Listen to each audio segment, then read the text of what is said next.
Y arrancamos entonces. Bienvenidos oficialmente ya a la quinta clase del seminario,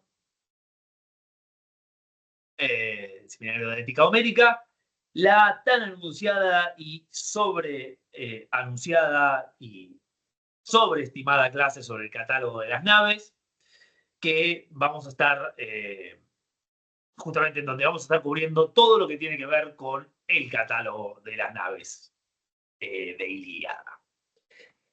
Vamos a hacer esta clase, va a tener tres partes. La primera parte vamos a estar ocupándola, a ver cómo estoy saliendo. Segundo. La primera vamos a estar medio así, plano completo, porque voy a estar sentándome cada tanto. La primera clase vamos a estar ocupándola perdón, la primera clase. La primera parte la vamos a estar ocupando la pregunta por qué es el catálogo de las naves. Después vamos a estudiar la técnica a partir de la cual está compuesta el catálogo de las naves y finalmente vamos a estudiar los problemas del catálogo de las naves, en particular los problemas, hay muchos problemas, pero en particular vamos a estar viendo los problemas ligados al tema de nuestro seminario. Y van a ver que, aunque a priori uno tendería a pensar que el catálogo de las naves no es precisamente el lugar en donde iríamos a buscar una consideración sobre la problemática ética de la poesía homérica, en realidad es quizás uno de los lugares más ricos para estudiar esto. Por lo menos uno de los lugares donde el problema está presentado de una de las maneras más interesantes, como para después arrancar el análisis del resto del poema. Así como hicimos con Aquiles, como hicimos el recorrido con Aquiles, y vimos cómo ahí hay un problema planteado en el personaje de Aquiles y la manera en que el personaje de Aquiles se comporta en el poema. Vamos a ver cómo el catálogo de las naves añade una capa a esa problemática, nos permite añadir una capa a esa problemática, nos permite añadir un proceso reflexivo más a esa problemática, pero eso va a ser muy adelante en la clase. Tenemos muchos, muchos kilómetros de Grecia para recorrer antes de llegar al momento donde efectivamente veamos una problematización ética.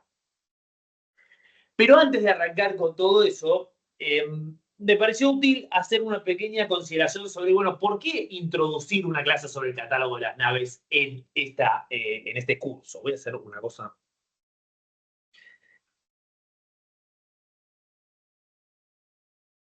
Estoy acomodándome acá en la pantalla como para poder ver mis apuntes y a ustedes. Y la respuesta es porque yo quería dar una clase de catálogo de las naves. O sea, la verdadera razón por la cual estamos haciendo esto es porque cuando Gastón y yo decidimos, bueno, vamos a armar el seminario y empezamos a discutir las clases, yo dije, una va a ser sobre el catálogo de las naves. Porque sí. Porque yo quería hacerla, porque habíamos, ustedes quizás saben, digamos, ya sacamos nosotros 2 ediciones del comentario del canto 2. La primera edición fue uno de los, no sé si el primero. No me acuerdo si no fue incluso si fue el primero de los textos que yo hice solo. Y el año pasado sacamos la segunda edición, revisada, con la traducción revisada, pero sobre todo el comentario extremadamente expandido. Y el catálogo de naves tiene muchísimo, muchísimo para trabajar y muchísima riqueza. Y me pareció que era interesante, en esta oportunidad, dando un seminario sobre Homero, ocupar un tiempo específicamente en hablar de esa riqueza. Y mostrar cómo realmente es una composición poética de primer orden. Así, por supuesto, no es mucho decir esto en el contexto de la Ilíada, pero es un lugar que uno tiende a pensar como, bueno, y es ese momento en donde se mencionan un montón de lugares y, bueno, no.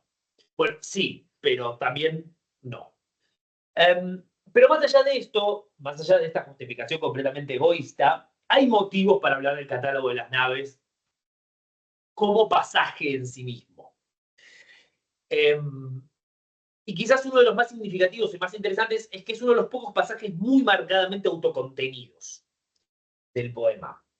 Es un pasaje, el catálogo entero, que existe de forma casi completamente independiente al resto del poema. Uno podría extraerlo y si bien esto no es del todo preciso, como vamos a ver más adelante, uno podría básicamente extraerlo y ponerlo en un montón de composiciones poéticas sobre Troya.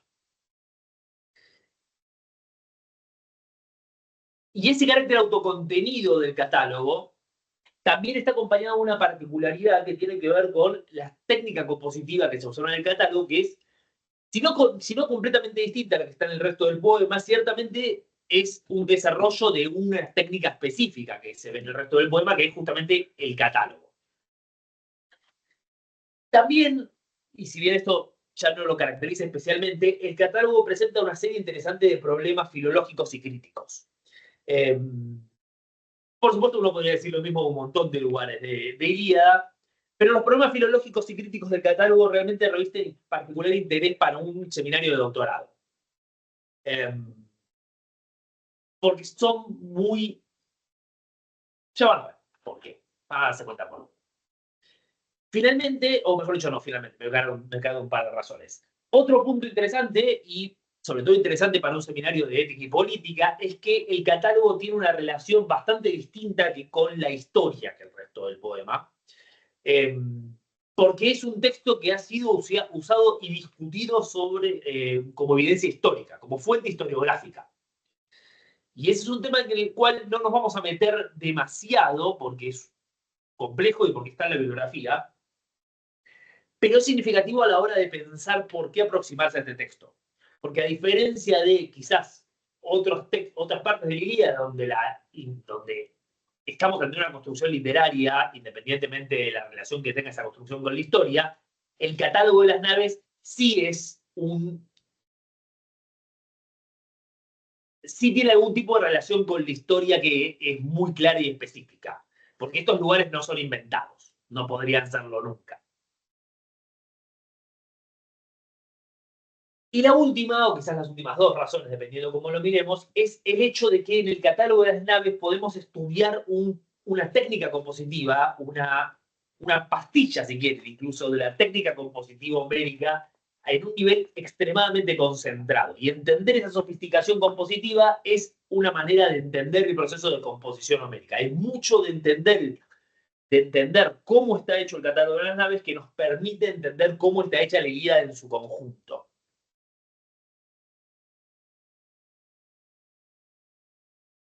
Y esto vale tanto a nivel formal, a nivel de cómo está armado el catálogo, como a nivel conceptual, a nivel de cómo está armado el catálogo, pero en relación a la trama y a lo que presenta y a lo que dice y cómo habla de lo que está diciendo. Pero la pregunta con la que quería arrancar tiene que ver con lo que estábamos diciendo de qué es el catálogo de las naves, ¿no? Es por supuesto, digamos, la pregunta pavota es la lista de los contingentes que marcharon a Troya, pero la pregunta apunta más bien a ¿de dónde sale este catálogo? ¿Qué es? ¿Cómo se armó? ¿Qué lo constituye? Y ahí tenemos una serie de respuestas, pero la primera con la que vamos a arrancar tiene que ver con la cuestión mitológica, con la mitología. ¿Quiénes son estos personajes que aparecen en el catálogo de las naves?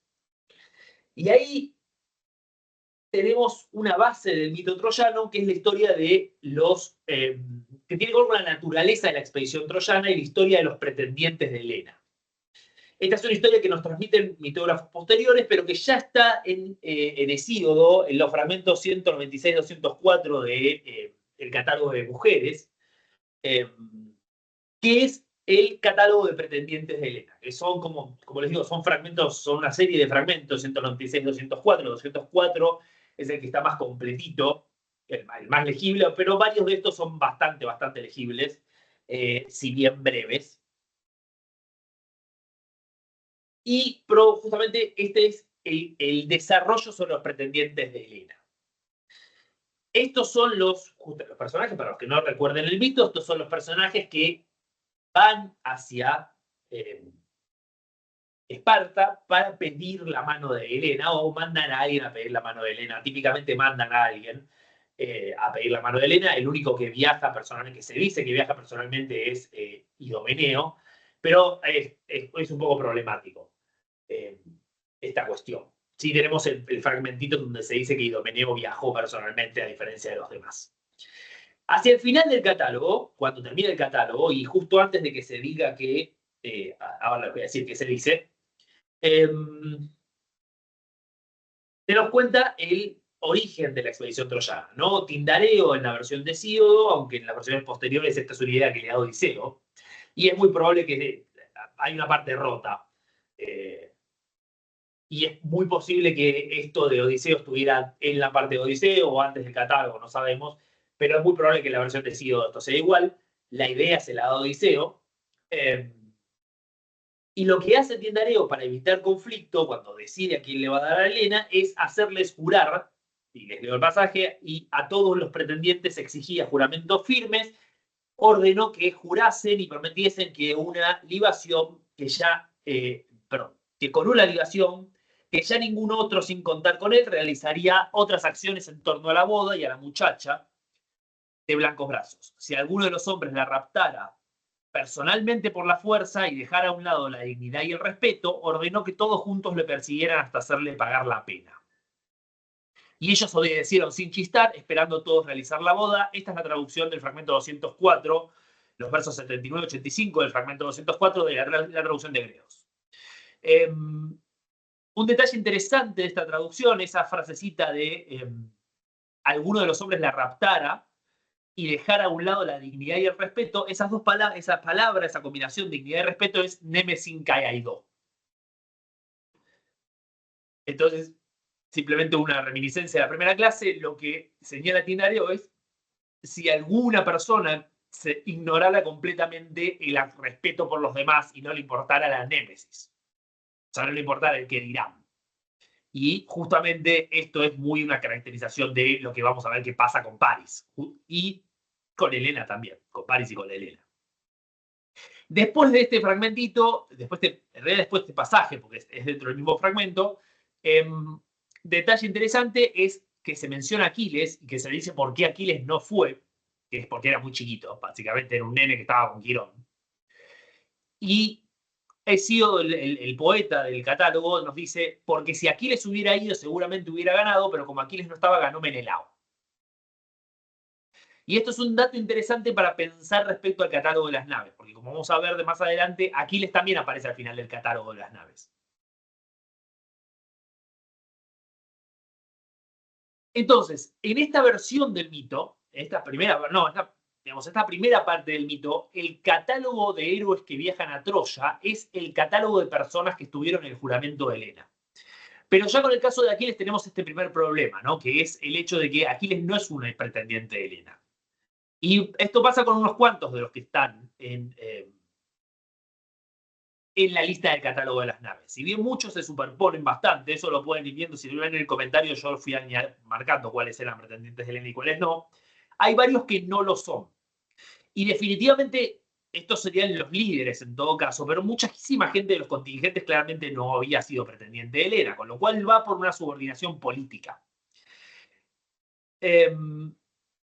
Y eso nos lleva a la segunda cuestión, que es cómo está constituido este catálogo en función de cómo están constituidos estos contingentes. Digo, ¿por qué listar todas estas ciudades? ¿Por qué? ¿Cómo está configurado este grupo? Y acá tenemos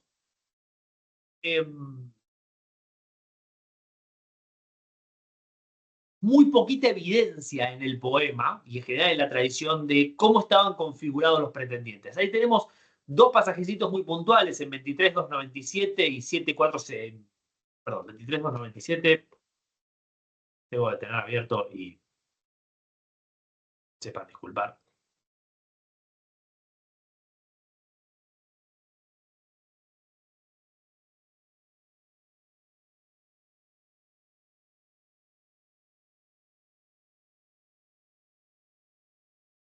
Eh, 23.296, en realidad 296, 299, y tenemos otro en 13.663, 670. Y en los dos lados se nos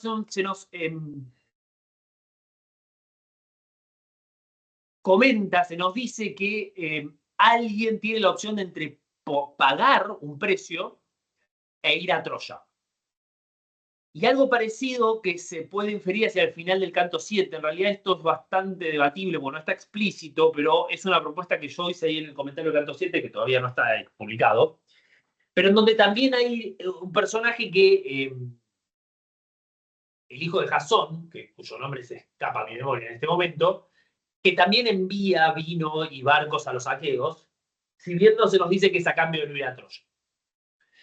Pero en estos dos pasajes sí es explícito que no ir a Troya implicaba pagar. ¿Y por qué eso es importante? Porque ¿a quién se le tiene que pagar esto?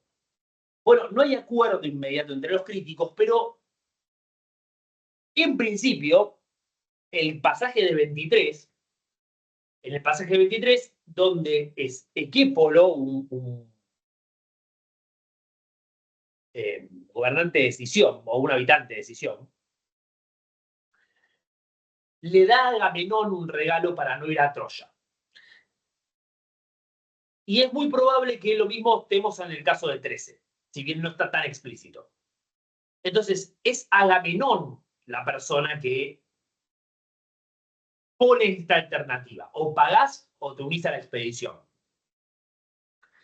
Cuando hablamos del poder de Agamenón, y hablaba mucho Gastón la clase pasada sobre el tema del poder de Agamenón, este es uno de los pocos elementos extremadamente concretos donde vemos el poder de Agamenón, porque no se ve nunca en ningún otro lado del poema esta idea de, bueno, ¿cómo ejerce el poder de Agamenón político? ¿Qué significa el poder político de Agamenón?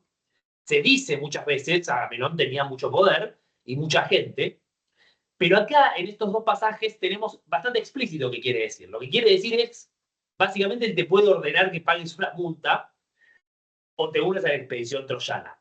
Pero eso probablemente también se replicaría en todo el resto de los contingentes a nivel local. O sea, cada líder de contingente podía decirle a su población, a sus personas, a sus tropas, tenés que mandar a alguien. Y de hecho tenemos otro pasaje sobre el reclutamiento que está en... Ese no me acuerdo, no lo anoté y no me acuerdo.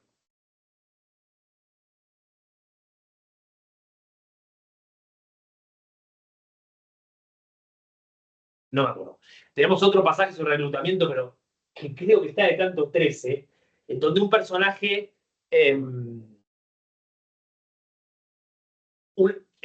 hay una familia, una serie de hermanos, y uno de los hermanos tiene que ir. Y a este hermano le toca por sorteo ir. Eso es dentro del contingente de Aquiles. Y lo interesante de los dos ejemplos que yo acabo de dar, de las dos personas que pagan multas, es que los dos están en territorios que pertenecen a Agamenón. Entonces, si bien es cierto que no tenemos evidencia suficiente, tenemos acá una aparente oposición entre dos maneras distintas de reclutar tropas. Aquiles haría que, o la gente de Ptía simplemente tendría la obligación de enviar a alguien, y entonces se decide por sorteo, mientras que Agamenón le daría a sus subordinados una oportunidad de decir, bueno, ¿pagás o venís a Troya? Es un movimiento muy de Agamenón, ¿no? Ahora, entonces, el catálogo de las naves lo que nos recorre son los líderes que están unidos por el juramento de Helena y otros que se unen a la expedición por compromiso político, y todo este mundo de subordinados que, si bien no son mencionados, están implicados en todos estos lugares que se nombran.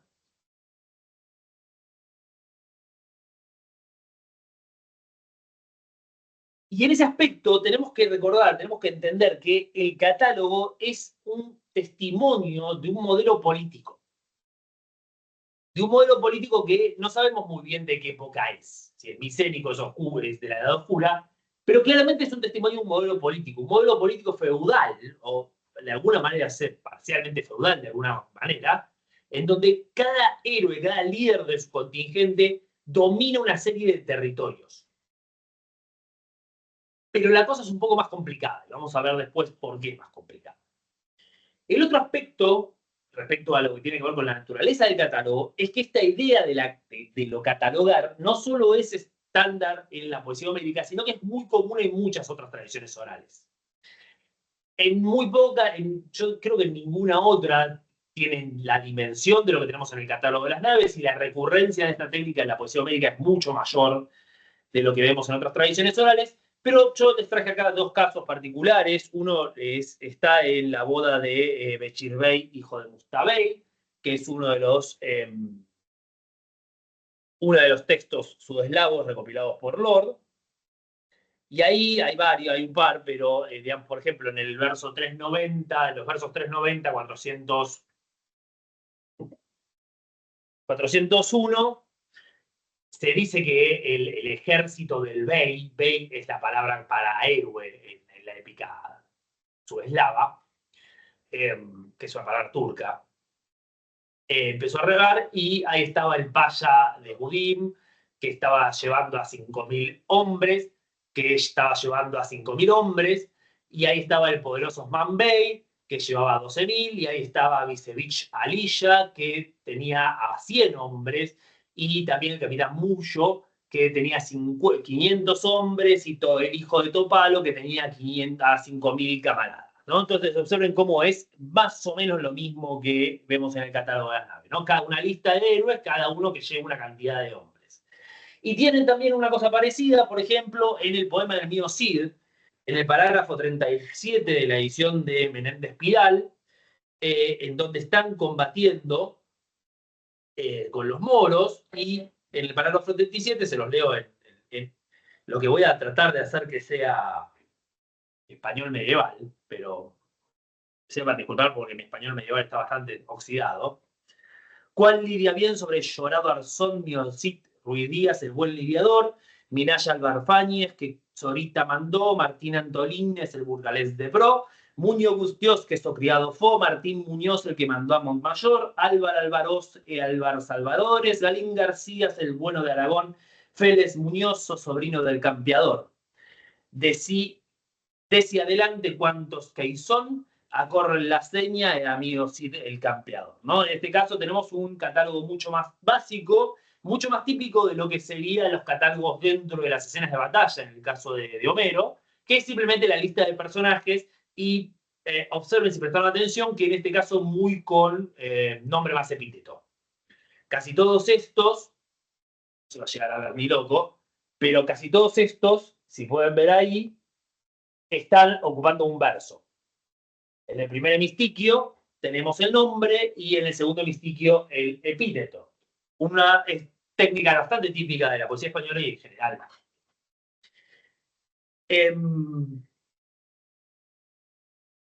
Y en este sentido, tanto en estos dos ejemplos orales, lo que vemos es un rol del catálogo que es de alguna manera metaliterario casi, que es la presentación de los personajes principales.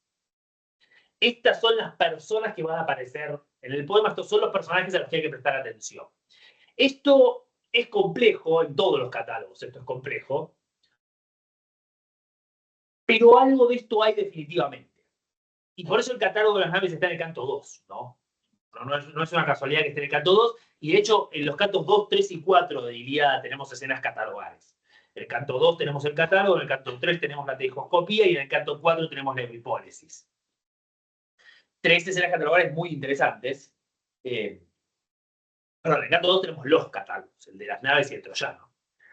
Tres escenas muy interesantes y muy interesantemente pensadas, porque mientras que los catálogos de las naves y troyanos son la perspectiva del narrador sobre sobre los héroes, la introducción de los héroes de la voz del narrador, en la teijoscopía tenemos la presentación de los héroes desde la perspectiva troyana y en la epipólesis tenemos la presentación de los héroes desde la perspectiva aquea. Y en la voz de los aqueos. En la voz de los troyanos y en la voz de los aqueos. Esta presentación de los personajes tampoco es una presentación que es simplemente un listado de héroes y nada más. Hay un trabajito de Marx en el libro de Homeric Context, si yo no me equivoco, Jim Marx, que justamente estudia el rol del catálogo de las naves como una presentación de los héroes a nivel temático. Como los héroes que aparecen cerca unos de otros en el catálogo de las naves, de hecho van a aparecer cerca en el combate. La relación no es 1-1, eso hay que decirlo, la relación no es 1-1, no es ni 1-1 ni por cerca, pero sí la tendencia está. Y es posible, y hay dos interpretaciones posibles de esto. Una es que el catálogo se configure a partir de asociaciones tradicionales, el orden del catálogo esté configurado a partir de asociaciones tradicionales, pero esto parece extremadamente improbable, para ser sincero, porque hay un orden geográfico que es absolutamente evidente.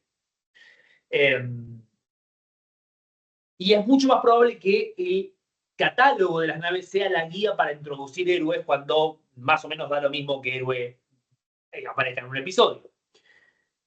El poeta menciona a Odiseo, por ejemplo, en algún episodio, y Odiseo y Domeneo, los contingentes de Ítaca y de Creta, están uno al lado del otro en el catálogo, entonces tiene que meter otro héroe porque tiene que meter otro héroe y menciona a Idomeneo, porque el catálogo de las naves es lo que tiene en la cabeza como organizador de los héroes, ¿no? Así están organizados los héroes.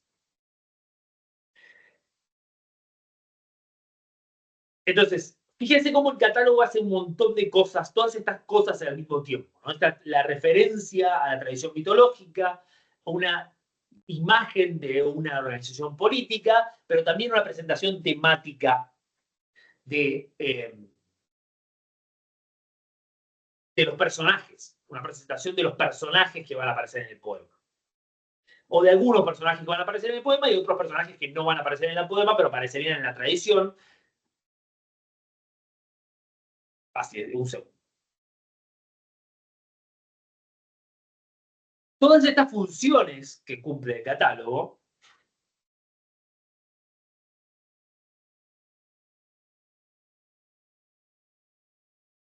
no se manifiestan demasiado claramente en su estructura compositiva, porque su estructura compositiva está atravesada por otros criterios. Y acá lo que tenemos que pensar, y acá tenemos que hacer un pequeño paréntesis, no es un paréntesis, en realidad sigue la misma línea de razonamiento. Algunos enganches en esta clase van a quedar un poco duros, sepan disculparlo. Traté de suavizarlo todo lo posible, pero hay cosas que hay que ir metiendo así a lo bruto, así que me van a tener que disculpar porque voy a pasar de tema como porque sí. Pero este no, este tiene sentido, porque hablábamos de estas funciones, estas cosas que el catálogo hace, y eso nos tiene que llevar a una pregunta, junto con la propia naturaleza del catálogo como lista de lugares, que es, bueno, ¿cuál es la relación del catálogo con la composición homérica en el sentido estándar y tradicional, ¿no? Si yo veo un catálogo de muertos, a un catálogo de personajes que un personaje mata, digo, Héctor, ¿a quién mató Héctor primero? ¿A quién mató Teucro primero? Y van a aparecer una serie de nombres. Esos nombres son 100% de las veces inventados.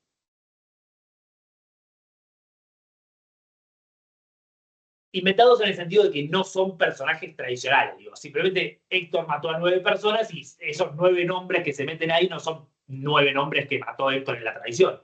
Son 9 nombres que el poeta tiene guardados en el bolsillo de 100 nombres que el poeta tiene guardados en el bolsillo y los tira cada tanto cuando necesita meter nombres. Entonces, esos versos en donde aparece, y esto lo vemos constantemente, no significan nada especial. Son nombres. Porque se necesitan nombres, porque un héroe épico no mata a nadie si no se nombra a quien mata.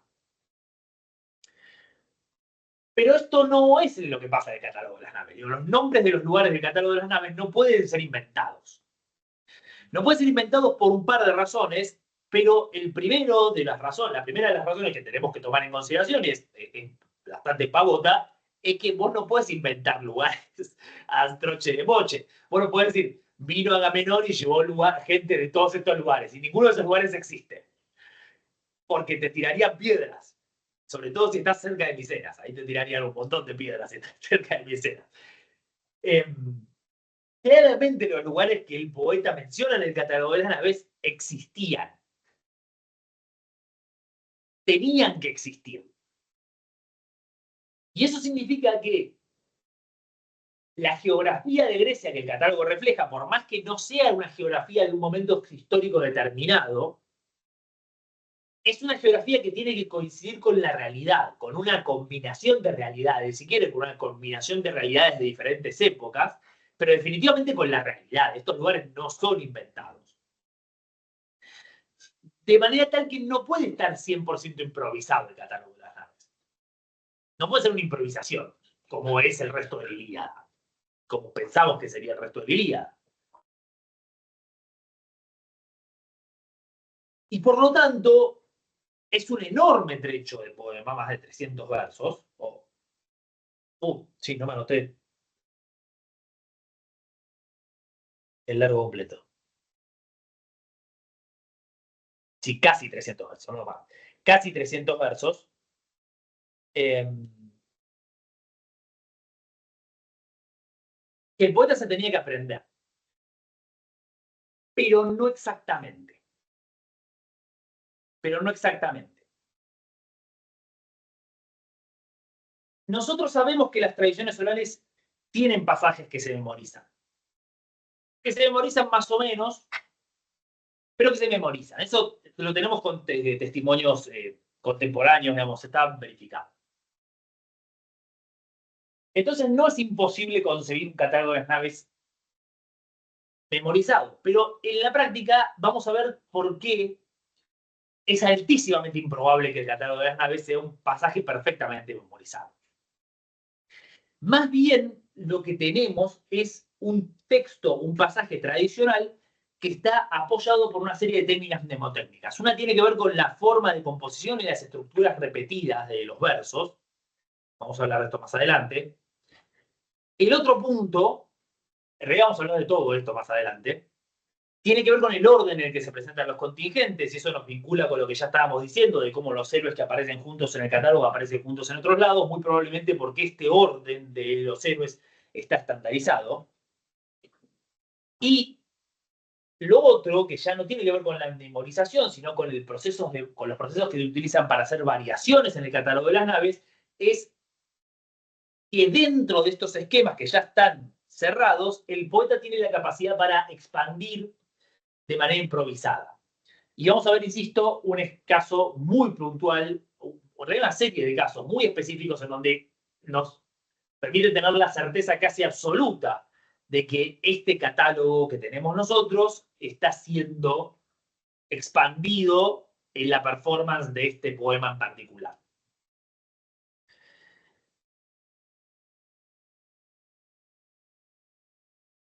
Pero todo esto nos lleva a la pregunta, que es quizás la pregunta más importante de todo esto, que es, ¿por qué hacer esto?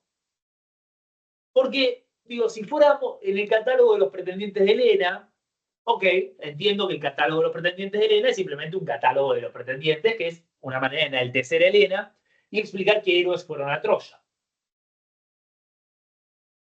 El poder político de Agamenón, el poder político de los diferentes héroes, se podía presentar de una manera que fuera mucho menos desarrollada que ir listando un montón de lugarcitos.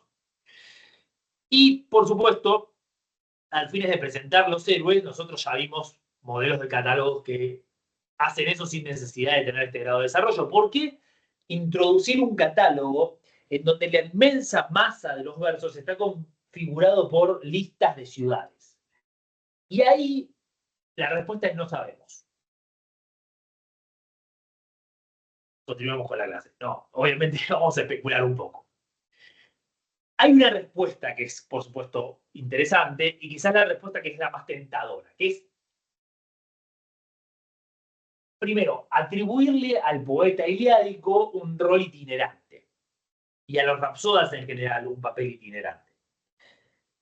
Si no específicamente al que compuso la Ilíada, quizás a algunos de sus predecesores, o a muchos de sus predecesores. Y en este rol itinerante del poeta,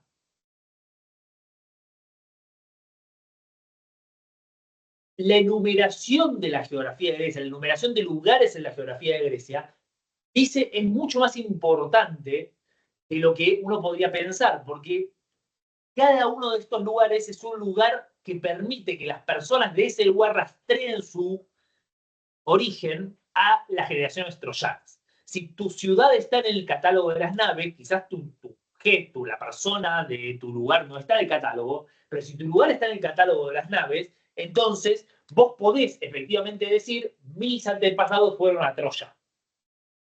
Y eso no es poca cosa, no es simplemente una cuestión de orgullo particular de José de Ile. José de Ile tenía un tatarabuelo que le remaba la nave a Agamenón.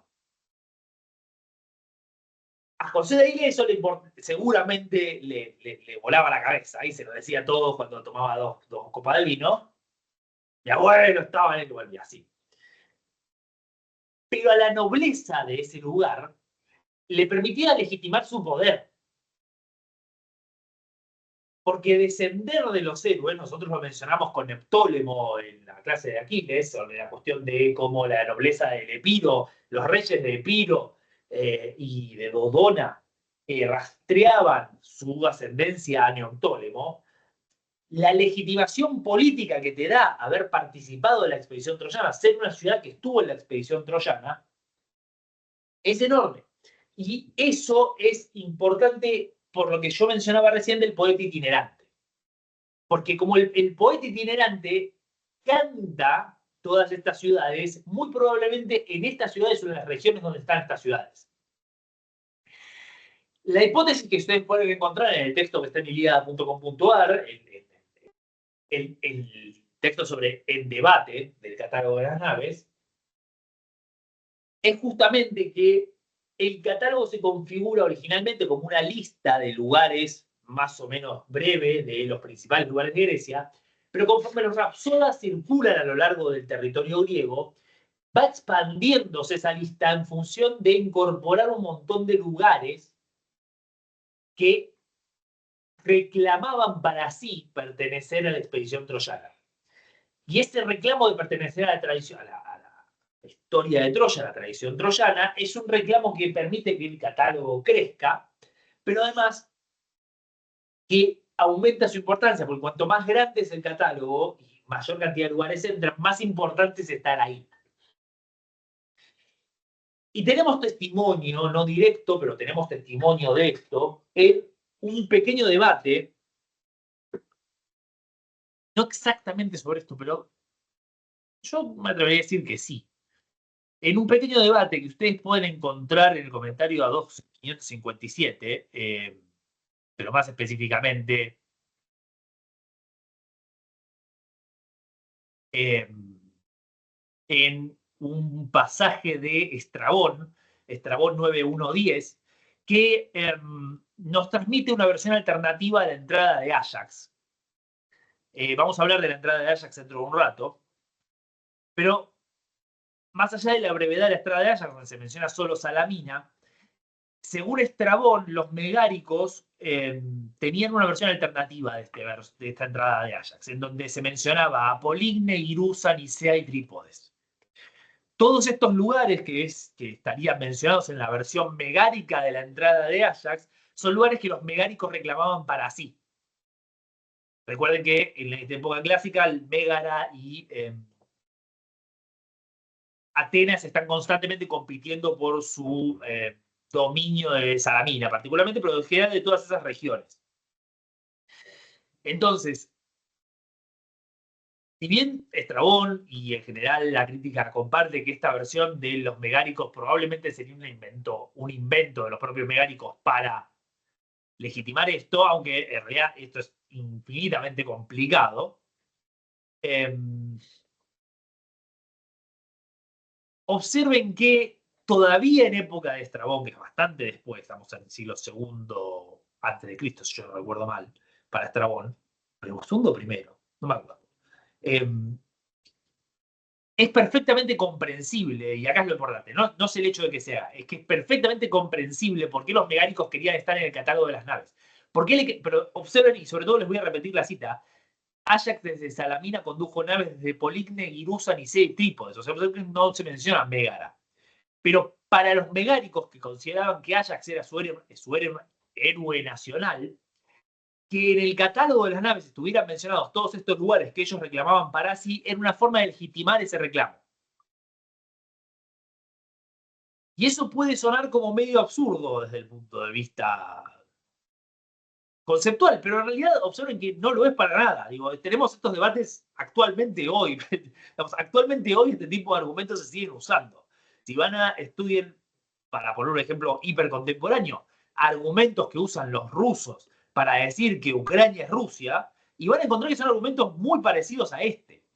muy de si nosotros vamos al Principado de Kiev, el Principado de Kiev en realidad es el origen histórico de Moscú y es el origen histórico de Rusia, entonces Ucrania no existe.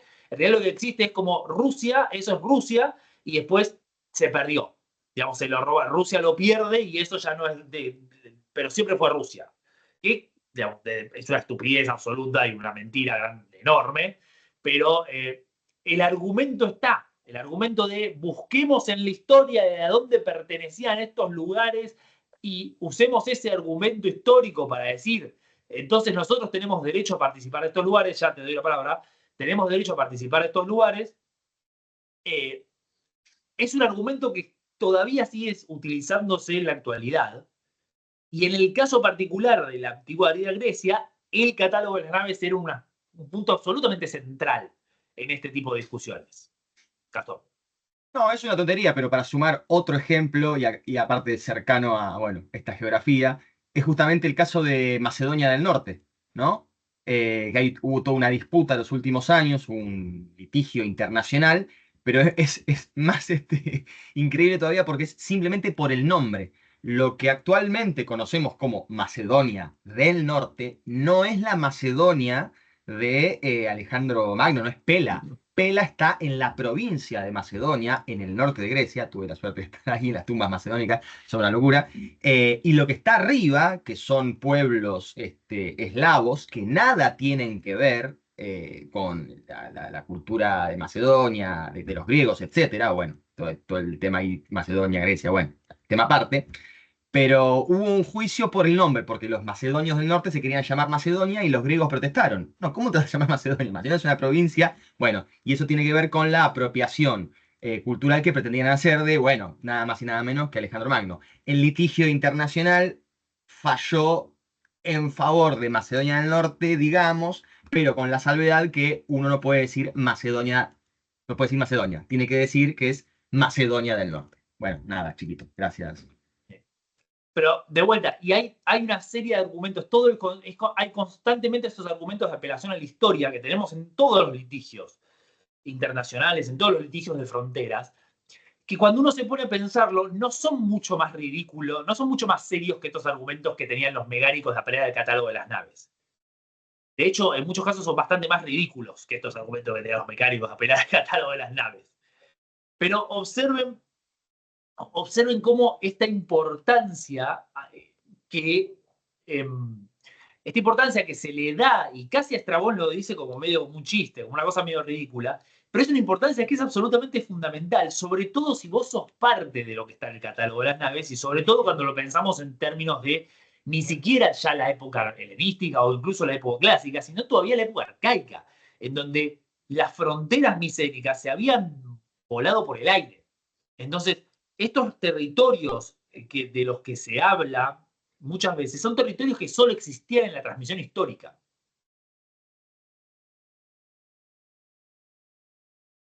Entonces, el catálogo de las naves adquiere una importancia y tiene una importancia en términos de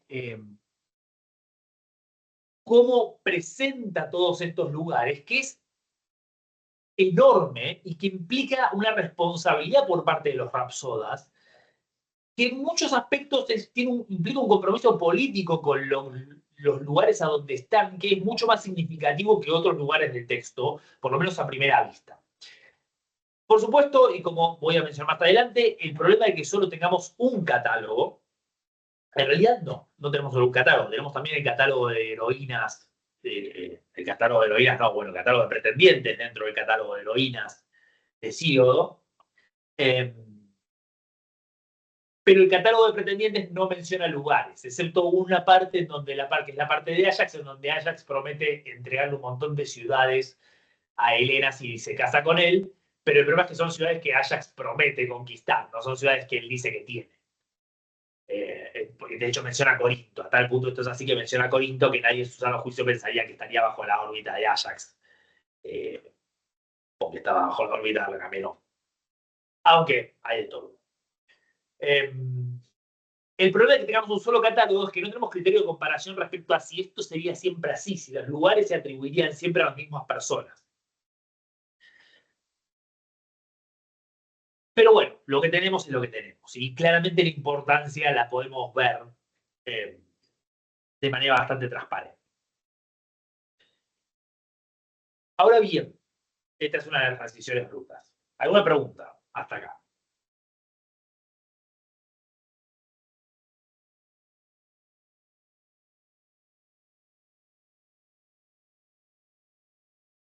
Ahora bien, entonces, hablábamos de estas cuestiones de este proceso memorístico, pero antes de entrar ya en la cuestión técnica más específica de cómo está compuesto el catálogo específicamente, tenemos que pensar a ver si nos manda Gastón el. Bueno, pueden ir a Wikipedia a buscar. Gastón pone el link ahí en la página de Wikipedia sobre el tema de Macedonia del Norte, pero si buscan Macedonia del Norte, Wikipedia les va a aparecer en la página de Macedonia del Norte la polémica por el nombre. Es realmente muy interesante. Eh,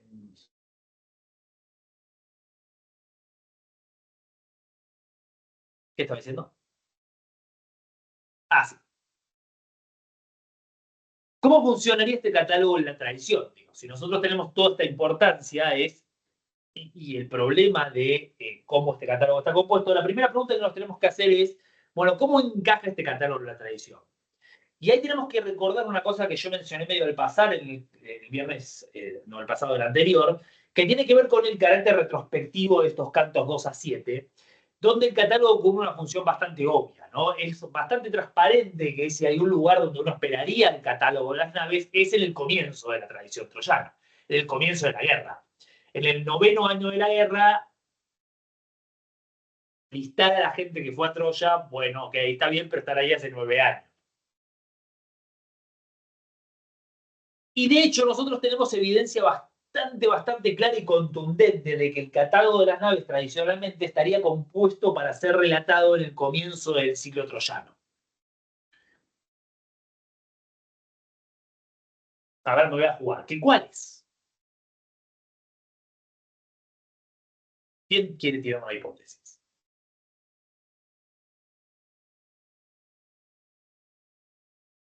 No, no importa. Me juro. Sabía que me estaba jugando muy bien. Era una ruleta.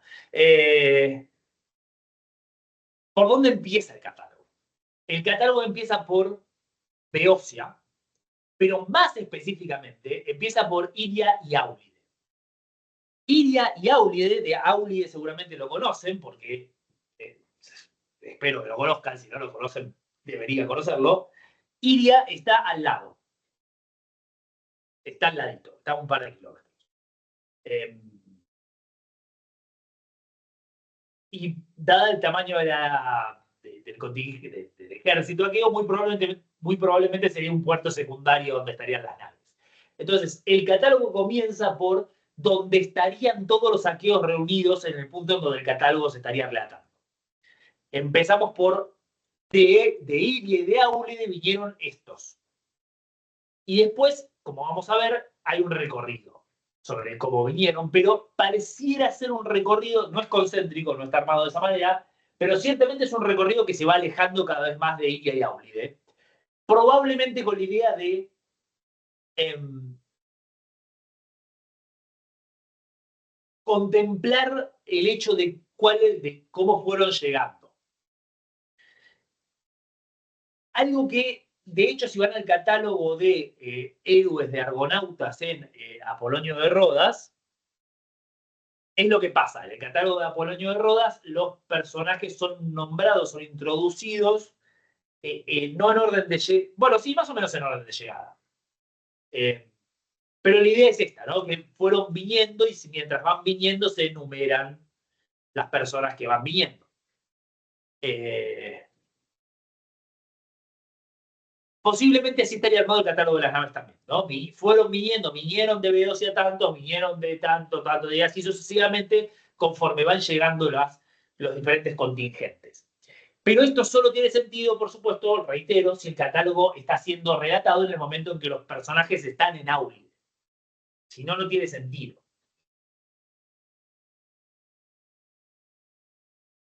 Y ese es un elemento casi que nos permite afirmar casi con absoluta certeza que el catálogo, como nosotros lo tenemos compuesto en la tradición, no estaría en donde está en la Ilíada. Pero esa es solo la mitad de la historia. Esa es solo la mitad de la historia. Porque la otra mitad de la historia es que nosotros tenemos evidencia, o mejor dicho, tenemos evidencia, no, el propio catálogo es evidencia, pero lo digo como si fuera una sutileza y no es una sutileza en absoluto, el propio catálogo nos muestra que está incorporado al poema donde está incorporado.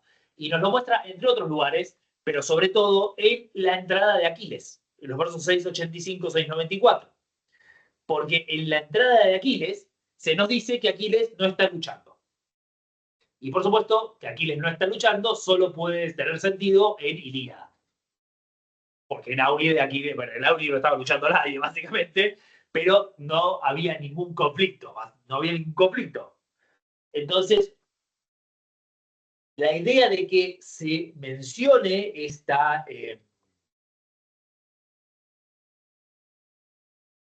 aspecto de la situación en donde Aquiles no está luchando nos muestra que el catálogo está claramente adaptado al poema. Y de vuelta, este conflicto, este contraste entre un catálogo que empieza en Beocia, por un lado, que claramente indica que está pensado para ser relatado al principio de la guerra, y un catálogo que incorpora consideraciones que solo tienen sentido en el 9º año, y específicamente en la trama de Ilíada, nos muestra lo que yo les mencionaba antes, que es que el catálogo de las naves que nosotros tenemos no es el catálogo de las naves, es un catálogo de las naves. Uno de los muchísimos posibles catálogos de las naves que se cantarían en la tradición.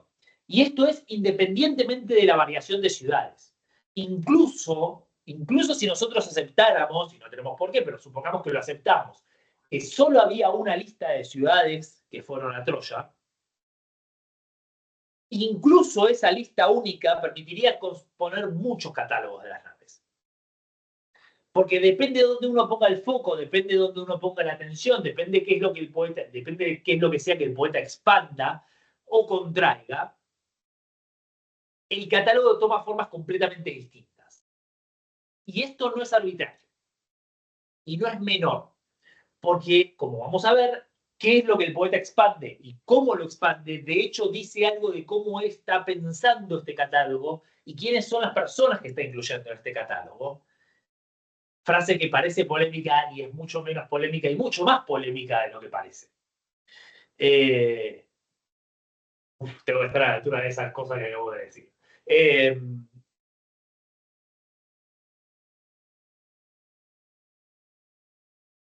estás? Ay, me enredé sobre... Bien, entonces, el catálogo de las naves como concepto, como modelo compositivo, como pasaje, como episodio es tradicional. Pero este catálogo de las naves es un catálogo de las naves. Y hay un lugar particularmente interesante en donde, un aspecto del catálogo de las naves en donde vemos esto de manera clara y contundente, que es cómo se introduce el catálogo de las naves, cómo se inserta en el poema el catálogo de las naves.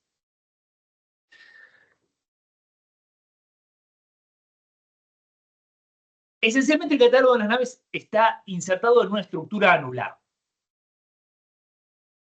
Entre los versos 455 y 785, que es la salida de los aqueos al combate.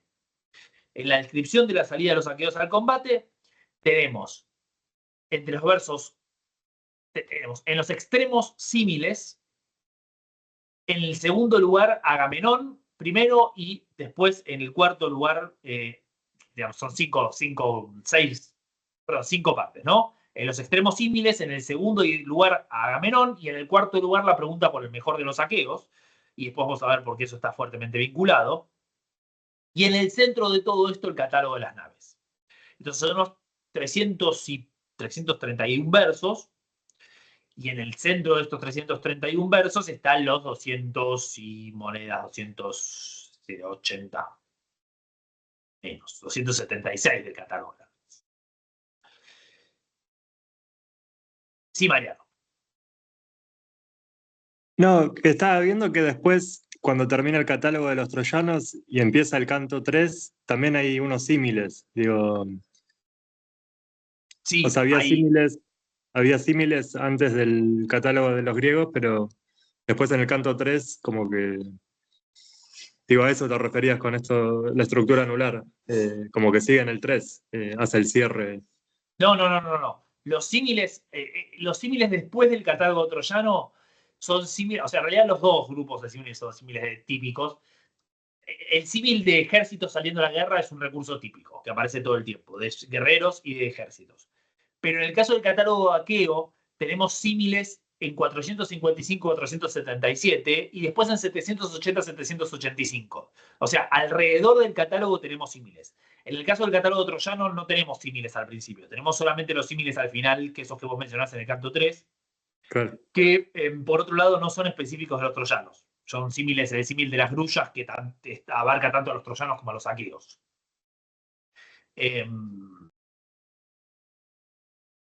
Estos símiles de los que yo estoy hablando son, insisto, son estos símiles que rodean la salida del ejército al combate.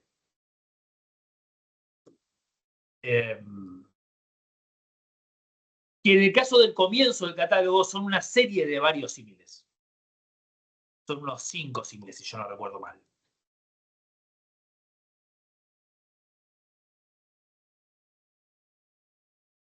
Sí, 5 símiles. Los símiles del fuego, de las aves, de las hojas y las flores, de las moscas y de los rebaños, esos están antes.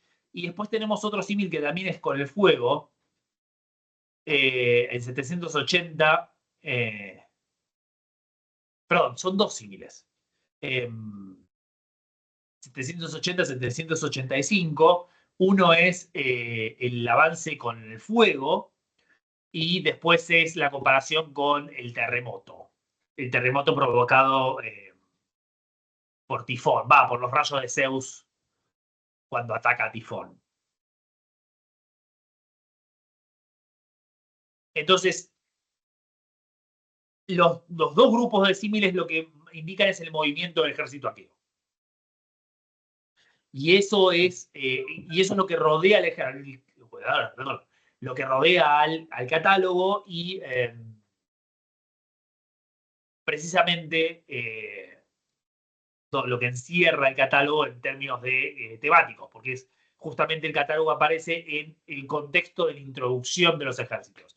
Desde el punto de vista cinematográfico es recontra transparente, porque lo que nos muestra es a los ejércitos avanzando y después son una serie de primeros planos sobre cada una de las personas de esos ejércitos. Y después se aleja de vuelta y nos muestra a los ejércitos avanzando, al ejército avanzando. ¿Algo más, Mariano? No. Porque yo tengo bajes la mano para que no. Tengo que tocar ahora. Hay que tocar de Ahí, vuelta, si no, no se baja. Está bien. Bueno, entonces, el catálogo aparece en esta estructura, metido en este momento de la salida del ejército, que, digamos, desde el punto de vista de los símiles y desde el punto de vista narrativo es bastante transparente por qué se haría esto. El mejor momento para efectivamente presentar al ejército aqueo es cuando el ejército aqueo aparece en escena por primera vez, que cuando sale al combate por primera vez, que es lo que está pasando acá en Canto 2. Lo otro, esto de Agamenón y la mejor de los aqueos, ya vamos a volver a esto. Es medio obvio, ya a esta altura del partido debería ser bastante obvio, pero digamos, con qué lleno la clase si no lo digo más adelante. A nivel interno, el catálogo tiene una organización que es bastante complicada. No, mentira. Es bastante simple. Es bastante complicado pensar por qué está armado así, pero es bastante simple a nivel organizativo. Y acá yo les voy a compartir un poco la pantalla, porque ustedes pueden consultar en Ilíada, en ilíada.com.ar, el mapeo del catálogo de las naves que subí yo hace unos años, ya, pero bueno, las ciudades no se movieron hasta donde tengo entendido. En realidad, eso no es exactamente cierto. Puedo decir que un poco las ciudades se movieron desde que subí este mapeo, pero no entremos en detalles sobre la geografía.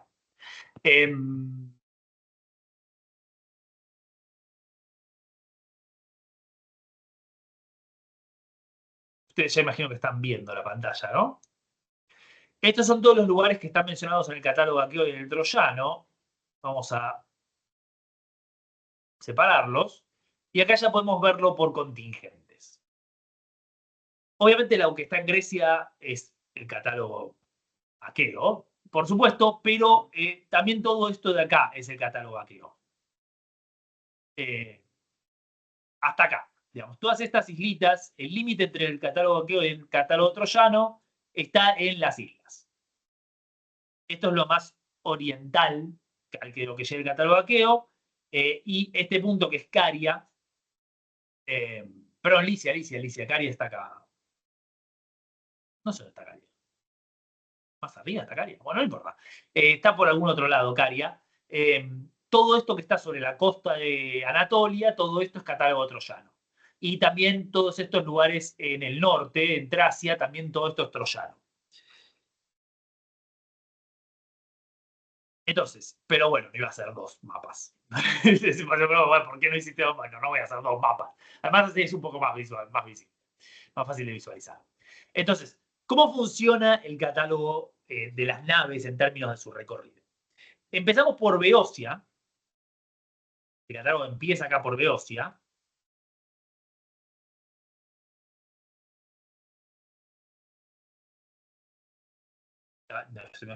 Estoy diciendo cómo empieza y me agarró un blanco de cómo empieza. Empieza por Beocia y después sigue para Fóside, ¿no?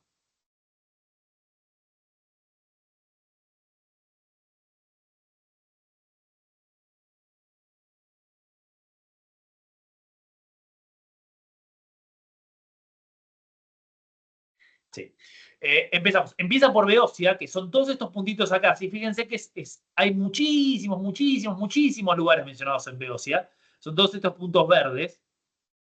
Y por supuesto, vale la pena aclarar, estos no, todos los puntos que están acá no son todos los puntos del catálogo de las naves, ¿no? Naturalmente, estos son solo los que podemos identificar, que son más o menos, creo que la mitad aproximadamente, 30%, un poco más.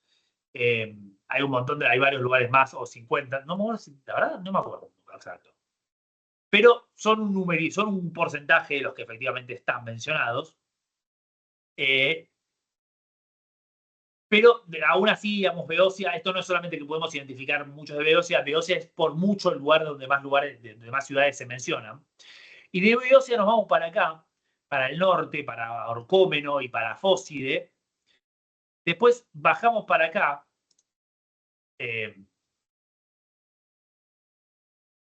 Yo no recuerdo mal.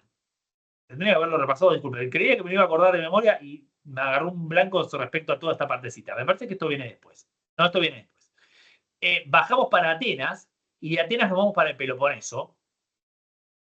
Entonces, Beocia, Orcómeno, Fóside, Atenas, Eubea, Atenas, Atenas, y después ya vamos a los territorios del Peloponeso, y en los territorios del Peloponeso subimos por el Peloponeso hasta llegar a esta partecita, que es Ítaca, Cefalonia, es decir, todo el territorio de Odiseo y de Meges, y acá el catálogo se corta y pasa para acá, para Creta. Ustedes ven el mapa ven mi mouse cuando yo digo para acá, porque quizás yo estoy diciendo para acá y nadie entiende de dónde estoy acá. Sí, se ve, sí. Porque si no, claro, no tenía mucho sentido. Este paso para Creta nos lleva a la segunda parte del catálogo de las naves, entre los versos. La primera parte está en los versos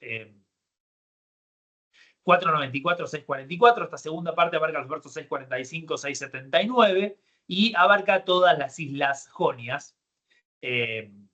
Creta, Rodas, Cime, todas estas islitas,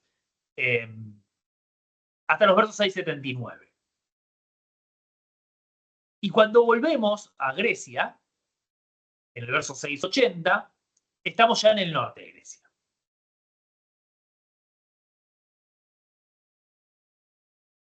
Y esta parte del norte de Grecia es introducida de una forma bastante rara.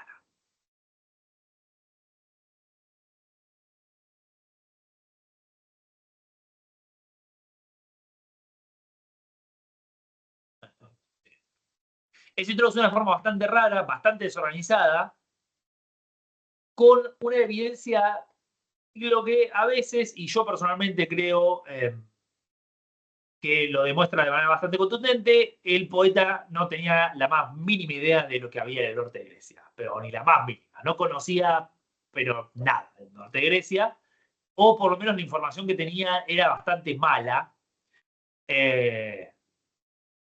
o bastante incompleta. Hay una serie de cosas que sugieren esto de manera bastante contundente, además cuestiones de límites de territorios que no cierran por ningún lado, pero el grueso de todas estas ciudades está en torno al Golfo de Malea, al Cabo Malea, perdón, al Cabo Malea,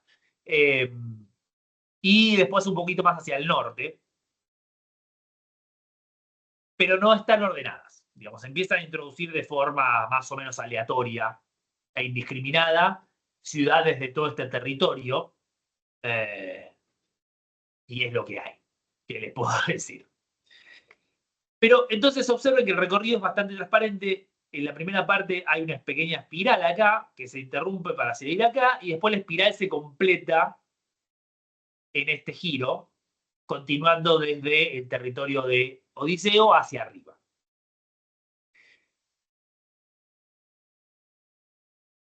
De manera tal que a nivel macro podemos decir de forma relativamente clara y contundente que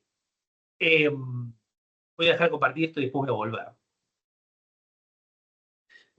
Esta organización geográfica de Grecia está ordenando el catálogo. Hay un claro proceso de ordenamiento del catálogo a partir de un recorrido geográfico que le permitiría al poeta, por supuesto, acordarse de qué es lo que sigue, porque se acordaría del mapa de Grecia, pero al mismo tiempo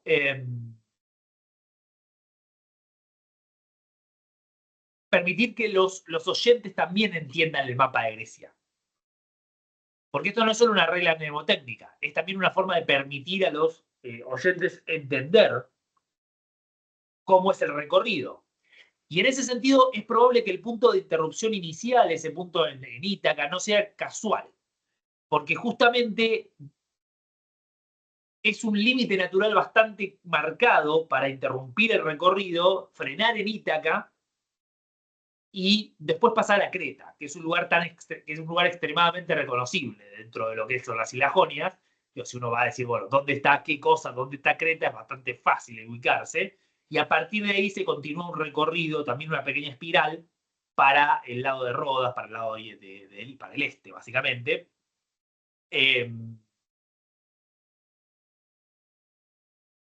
Y cuando volvemos, ahí es donde la cosa se pone un poco más peluda y como el propio poeta probablemente no conocía muy bien la zona, la cosa se complica bastante en términos de seguir. También es cierto que justo en esta parte hay un montón de ciudades que realmente no tenemos ni idea de dónde estaban, así que eso no ayuda para nada. Pero bueno, básicamente la idea de la interrupción es interrumpir ahí en Ítaca justo antes de arrancar para el norte de Grecia. Es bastante contundente y si prestan atención también al mapa es interesante que a nivel geográfico Ítaca está más o menos a la misma altura que Beocia, a la altura geográfica, ¿no? Entonces hay un movimiento de Beocia hacia el sur, digamos, hacia el sur y después hacia el norte, pero se llega hasta la misma altura, la misma latitud que Beocia. Ahí se interrumpe y después se completa el recorrido hacia el norte después de la interrupción. Ustedes se preguntarán por qué la interrupción, pues por qué podría haber completado el Peloponeso de Grecia continental primero y después haber ido a las islas. Pero así no es como compone el poeta homérico. El poeta homérico compone retrogresivamente, compone interrumpiendo su narrativa y volviendo. Así que eso es una cuestión de cómo compone todo. No hay mucha sorpresa en eso en particular. Pero lo interesante es este punto de la interrupción. Y como paréntesis dentro de este recorrido geográfico, también vale la pena notar una cosita que ha llamado muchísimo la atención, que es el momento en el que efectivamente vuelve a el recorrido sobre el continente, que está en el verso 681, en donde pasa algo que es muy, muy, muy, muy, muy, muy extraño. Termina la entrada anterior, la entrada de Kos, detrás de Federico y Antifo, 30 naves cóncavas naves se columnaban, nin au tus josoito pelágico nargos enario. Y ahora aquellos cuantos habitaban la Argos pelágica, y sí. Y esta es la entrada de Aquiles. Pero el gran tema ahí es ese nin au y ahora. Porque la cuestión es, ¿qué corno es ese nin au ahí? Si ustedes van a los Robespierre a la nota, a ese punto, no me quiero detener específicamente sobre las hipótesis que se han arrojado.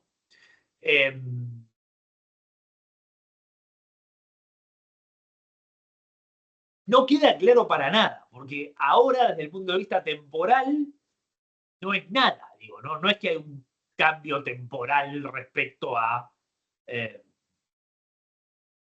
lo anterior.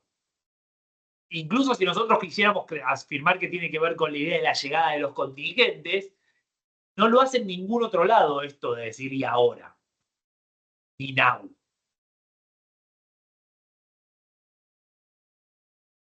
Pero hay una interpretación de este Ninau, más allá de su motivación para introducir o por qué introducirlo acá, que es algo que no pasa mucho en el poema, pero pasa cada tanto, que es pensar que este ahora no es interno a la narración, sino externo. Que es el rapsoda hablándole a su audiencia. Y ahora les voy a contar los que habitaban Largos Pelágica, bla, bla, bla, bla, bla, bla, bla, bla, bla. Y de hecho no hay muchas interpretaciones alternativas de esto, porque el único ahora que puede ser este ahora es metaliterario, es metatextual, es ahora en mi narración, no ahora en el tiempo de la, no ahora en el tiempo de la narración. Ay, no me acuerdo no en la historia, sino en la narración. Ahora no en la historia, sino ahora en la narración. Términos narratológicos. Y eso es algo que el poeta iliádico no hace nunca, o casi nunca hace esto de meterse en la narración. Pero interesantemente, lo vuelve a hacer en esta misma entrada. Lo hace al final de la entrada de Aquiles, en el cierre de la entrada de Aquiles, en el verso 670, perdón, 690, ¿no? No, tampoco. 694. 694, al final de la entrada de Aquiles, lo último de esta entrada es Tajadantes estai emelem. Aquiles yacía, la primera parte del verso, yacía Aquiles en sus naves acostado, afligiéndose, pero pronto iba a levantarse. Y lo interesante es que ese pronto iba a levantarse es un pronto que solo tiene sentido en el contexto de la historia. Pero en la narración ese pronto es mentira, completamente mentira. Porque falta un montón. Falta hasta el canto 18 para que se levante Aquiles, y en realidad el 19 para ser más estrictos. Y estamos en el canto 2. Faltan literalmente miles de versos. Ahora, en el tiempo de la historia, es pronto, pues son 5 días. Desde el canto 2 al canto 19 pasan solamente 5 días en Ilíada. Entonces, observen cómo, hablando de momentos interesantes del catálogo de las naves, acá hay casi un anticipo, un juego con la temporalidad que anticipa esta diferencia. Es Genet, ¿no? En los términos de la narratología, es Genet. La diferencia que nosotros en el siglo XX recién desarrollamos teóricamente, que es la diferencia entre, por un lado, el tiempo de la narración y por otro lado, el tiempo de la historia. Porque el ahora es un tiempo, pero el pronto es otro tiempo completamente distinto. Y el hecho de que están en la misma entrada y en los extremos exactos de la entrada sugiere que hay un claro guiño en este juego. Este no es un juego puramente accidental, porque no están en dos lugares cualquiera, ni siquiera están en dos lugares cualquiera dentro del catálogo de las naves, que eso ya sería bastante. Está en los puntos extremos exactos de la parte de Aquiles del catálogo de las naves, que es, como habíamos mencionado, una expansión específica a esta versión del catálogo de las naves dentro de Ilíada. Es un gozo importante esto, es como es mucho. Yo sé que quizás, no sé, quizás estoy enfatizando adecuadamente, pero si no lo estoy enfatizando adecuadamente, súmenle 20-30% de énfasis, porque es mucho esta diferencia en el uso de marcadores temporales con dos referentes temporales completamente distintos que obliga a la audiencia a estar atento a esta diferencia de temporalidad.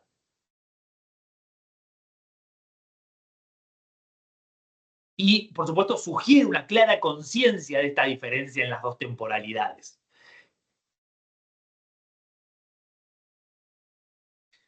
Bien. Hablando de reflexión filosófica en los poemas homéricos, ¿no? Digamos, acá tenemos un lindo indicio de cómo pueden funcionar estos procesos reflexivos. Bueno, durante mucho tiempo la organización... yo me tendría que haber puesto un ejemplo de esto, qué tonto. Ahora voy a encontrar un ejemplo. La organización del catálogo de las naves a nivel macro, esto fue obviamente reconocido rápidamente, pero no hubo un trabajo específico sobre el problema de, bueno, eso es a nivel de la organización macro, pero bueno, las entradas son más o menos un caos. No hay nada muy específico cómo están ordenadas las entradas. Hasta un trabajo bastante reciente de... no lo tengo al lado. ¿Qué cosa?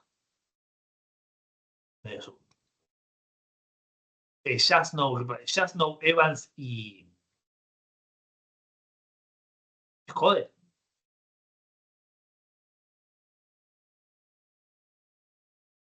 Strauss-Kahn.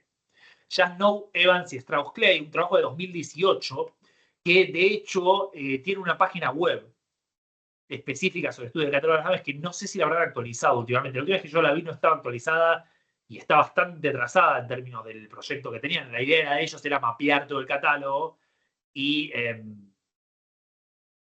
de hecho si van a mi texto en el mapeo del catálogo de las naves, justamente lo que yo digo es que mi mapeo es puramente provisional hasta que ese mapeo esté completamente hecho. Es un mapeo mucho más completo, mucho más específico para la naturaleza del catálogo, etc. Pero lo que ellos descubren, y es un descubrimiento que es mucho más interesante, de hecho, ya que estamos, se los voy a mostrar, si puedo, porque eso depende de si está funcionando la página o no.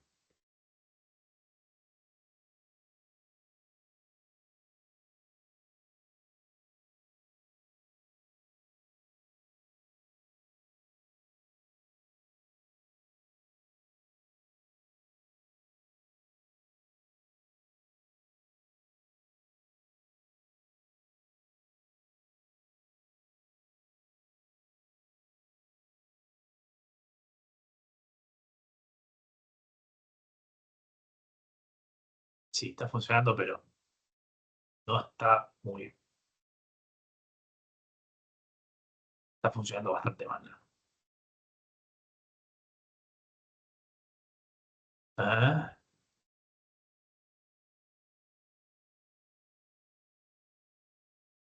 Sí, bueno, acá está. Bien, voy a mostrar las cosas. Lo que ellos descubrieron es básicamente un criterio organizativo del catálogo de las naves, cómo están organizadas las entradas. No todas, pero sí muchas.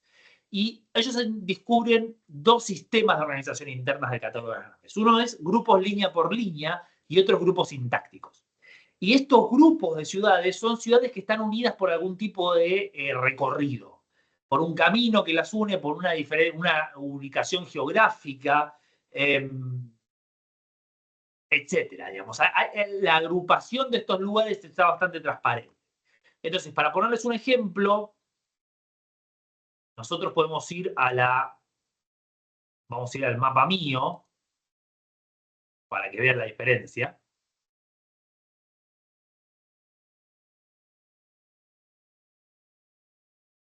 Si nosotros vamos a la entrada de Micenas del catálogo de las naves, en los versos 569, 580, la entrada de Micenas, voy a mover esto para acá para que lo puedan ver.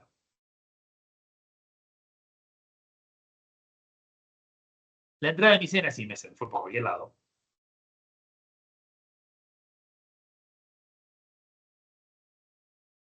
La entrada de Micenas es una entrada típica, ¿no? Los que tenían la bien edificada ciudad de Micenas, Corinto, la rica y Cleona, faltó la coma ahí, fíjese.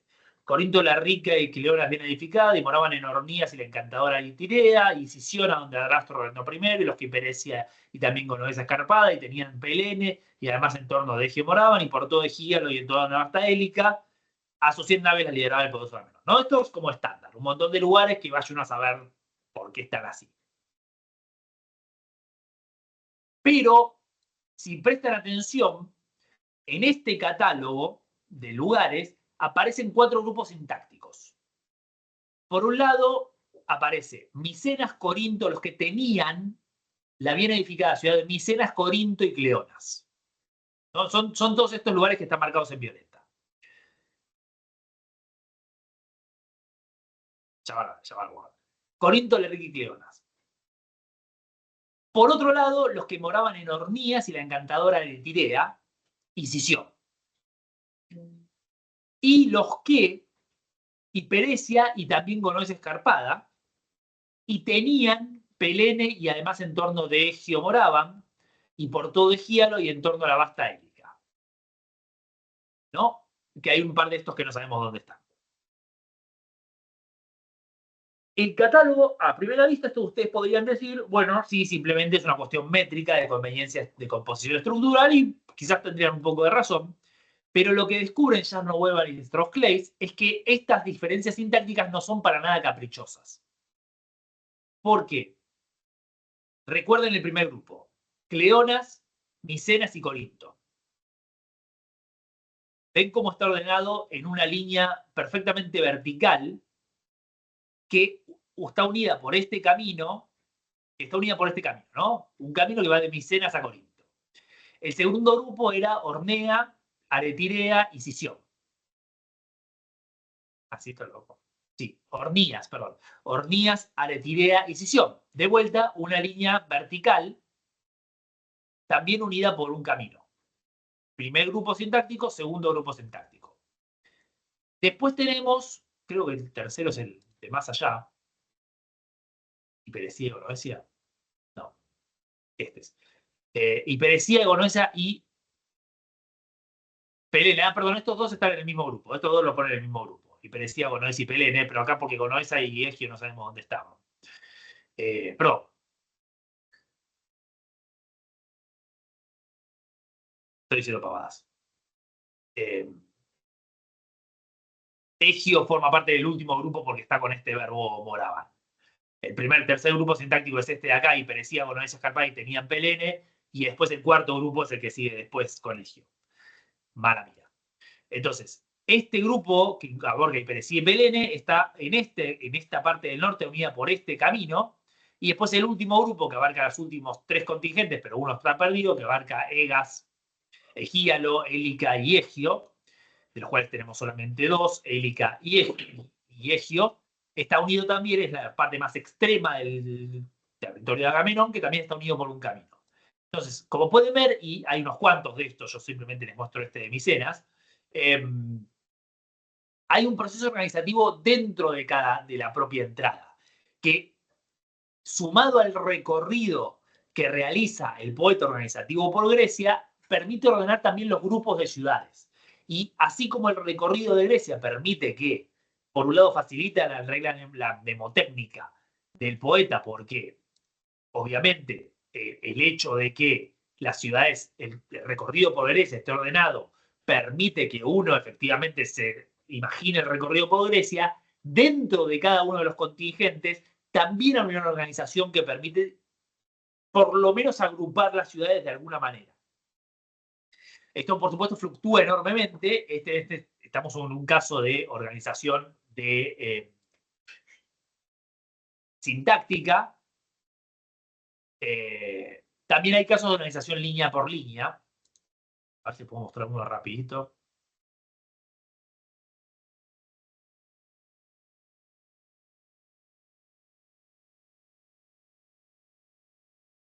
Lo que pasa es que no me acuerdo cuál es.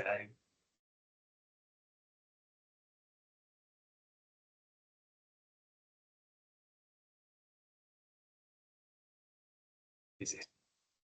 Los locros. En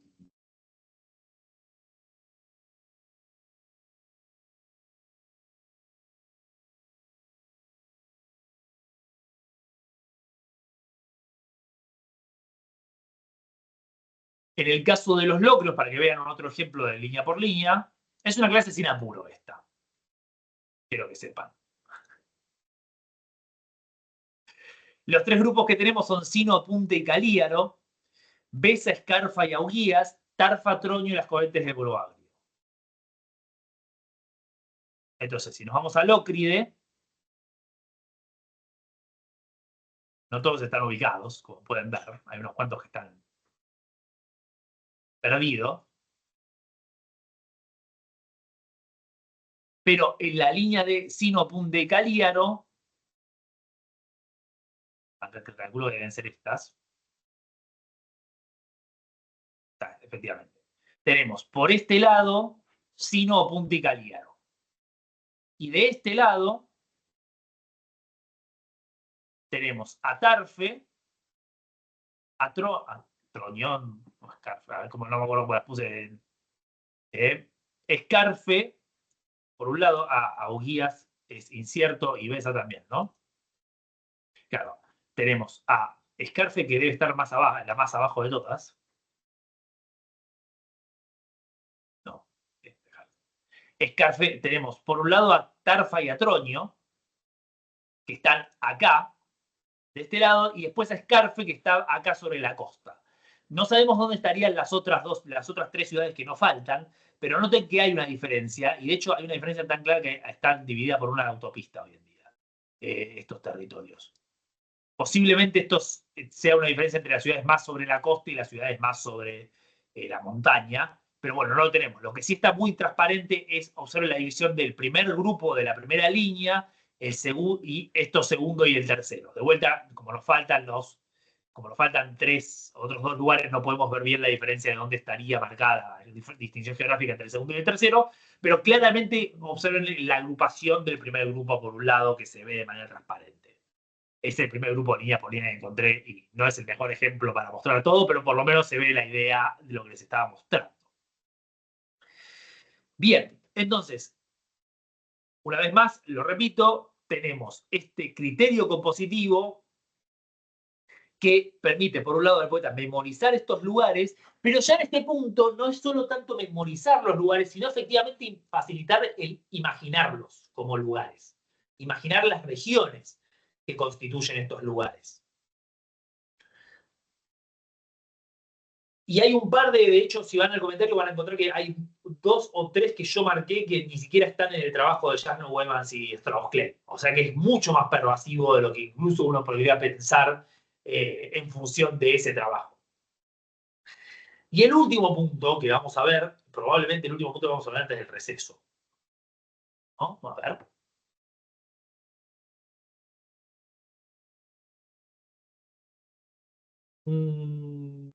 No sé, vamos a ver, quizás sigo otro.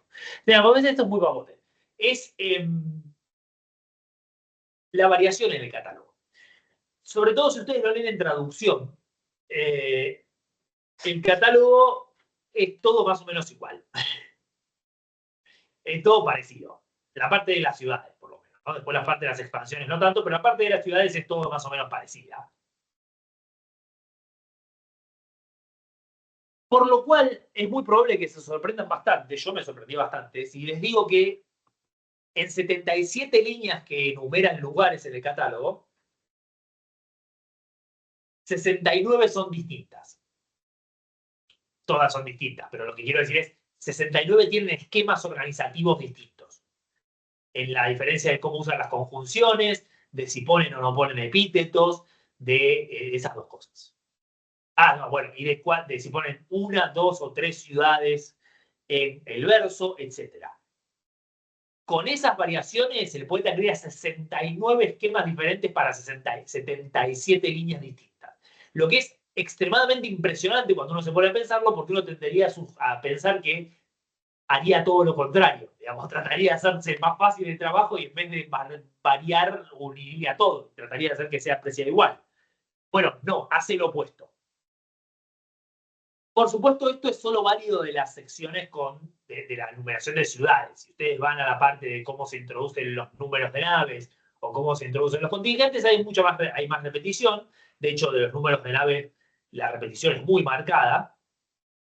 Pero para efectivamente numerar los lugares que están en el catálogo de las naves, no, hay una enorme cantidad de variación. muy probablemente porque lo que el poeta quiere hacer y quiere transmitir a su audiencia es precisamente el hecho de que todos estos son lugares distintos. No es simplemente la enumeración de un montón de lugares que no importan, sino que es efectivamente importante que estos son lugares diferentes. Cada uno de estos lugares importa. Si quieren un esquema, ahí yo no lo voy a mostrar ahora, porque es un poco ocioso, pero en el texto en debate, del catálogo de las naves, al final como apéndice tienen una lista completa de todos los esquemas de verso que utiliza el poeta. Y lo otro que tiene ahí para consultar, aunque el enfoque teórico es completamente distinto, es el del libro de Visser, que es el libro sobre el catálogo de las naves, un libro sobre cómo está compuesto el catálogo de las naves, muy en la teoría de Visser y en alemán, y tiene 600 páginas. Así que no es el libro más divertido del mundo, pero está ahí. Y yo personalmente, hay una cosa que me llamó la atención, estoy bastante seguro, lo busqué bastante y no lo encontré, a pesar de ser un libro sobre cómo está compuesto el catálogo de las naves y cómo está compuesto en función de una técnica compositiva regular, en ningún lado dice que hay 69 formas de versos distintas para 77 líneas.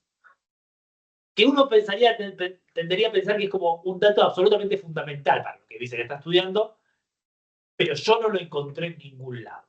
Es cierto que no lo leí completo, voy a confesarlo acá públicamente, no leí las 600 páginas del libro de Visser ni loco. Ni por asomo, ni pienso hacerlo nunca. Pero bueno, qué sé yo. Y efectivamente, esto era recontra cortito, así que vamos a terminar con la parte más dura, la parte compositiva en esta primera mitad. Y vamos a hablar de las expansiones del catálogo de las naves. Porque, y esto es una cuestión típica de los catálogos homéricos y de los catálogos en general, no es solo una lista lo que tenemos en el catálogo de las naves, sino que tenemos una serie de lugares en el catálogo y mayormente de personas, de nombres de personas, que están acompañadas de una expansión. Una expansión que añade algún tipo de información y de detalle respecto a esta persona. Si ustedes van a la nota, en el texto, van a la nota al verso 513, van a ir a ver en el verso 513 van a ir a ver las entradas de todas las diferentes expansiones. Eso. De todas las diferentes expansiones. Esa de 513 es precisamente la primera de las entradas, la primera de las expansiones. Me voy a sentar porque voy a estar trabajando con el texto ahora. Que empieza en el 512 y es la expansión sobre nuestros amigos, Ascálafo y Yálmeno, los hijos de Ares. En la entrada de Orcómeno, la segunda entrada del catálogo, fíjense que ya de hecho es notable, es la segunda entrada donde ya tenemos la primera expansión. Y es una expansión bastante estándar porque es una expansión genealógica, que son el tipo más común de expansiones del catálogo.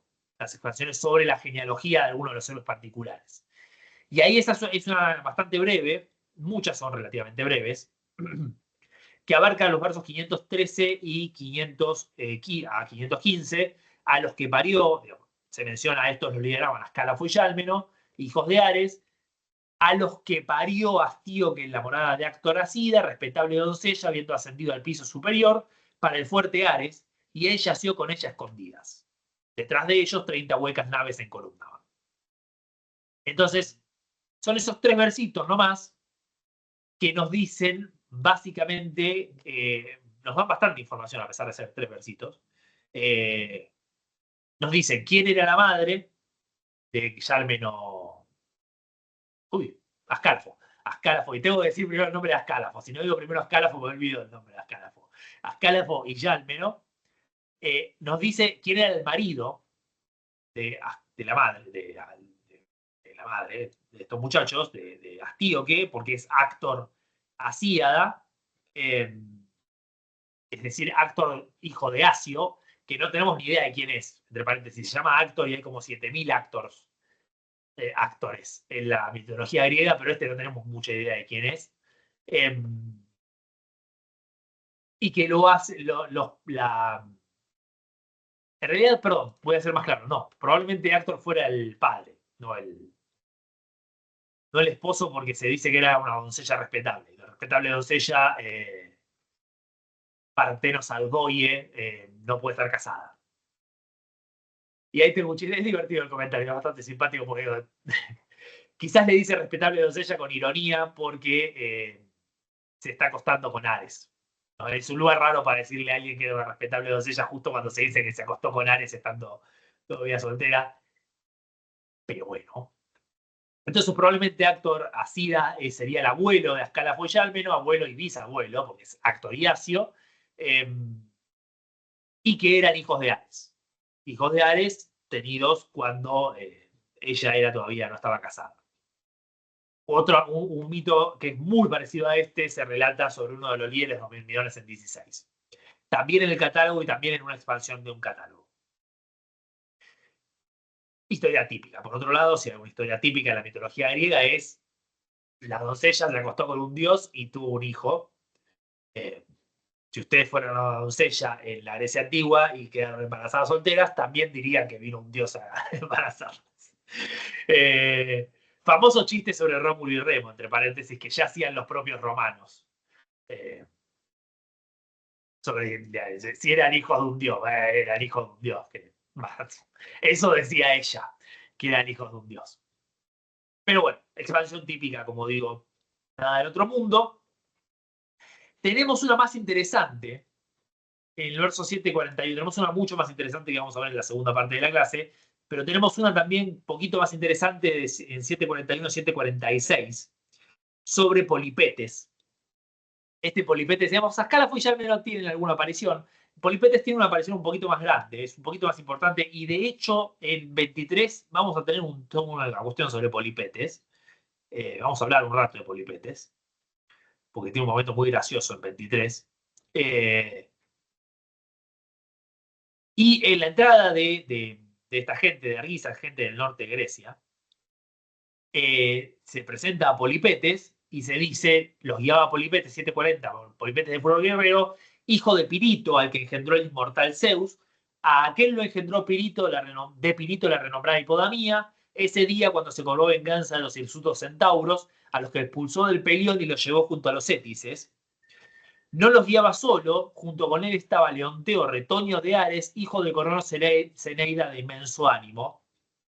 A estos 40 negras naves lo seguían. Entonces, observen que tenemos una doble expansión acá.